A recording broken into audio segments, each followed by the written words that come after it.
Salamlayıram qızım. Salam, xoş gəldiniz. Bugün əhvalım çox superdir. Xahiş edirəm əhvalımı korlamayın. Baş üstə. Təsəvvür edirsiniz, Bərdəyə maşın düşüb.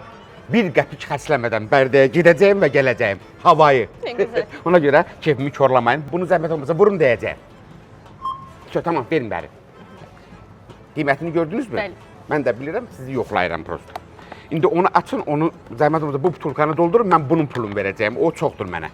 Müəllim, elə mümkün deyil axı.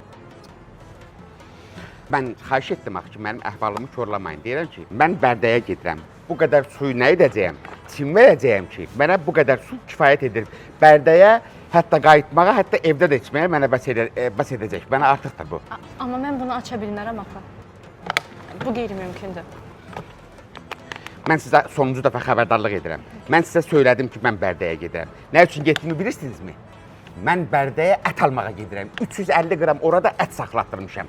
Əgər məni gecikdirsəniz, o ət xarab olsa və yaxud da başqa birisindən satılsa, sizi məhkəməyə verəcəyəm. Rəhbərliyinizi çağırın, kameraları açın. Müəllim, çox üzr istəyirəm. Siz buradan Bərdəyə ət almaq üçün gedirsiniz? Bərdə ətini başqa hardan alacağıq? Təbii ki, burada, Arazda.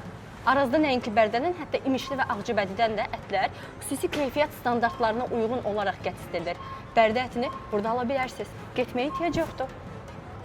Arazda dediyiniz o bütün ətlər burada var. Bəli. Bəs mənim niyə xəbərim yoxdur? Siz şart xəbər olasınız. Onda bu lazım deyil. Bunu orada zəhmət olmasa ləğv edin. Ləğv edin. Onda mən bu möhtəşəm xəbəri sizə verdiyim üçün mənə Bərdə ətlərində indirim varmı?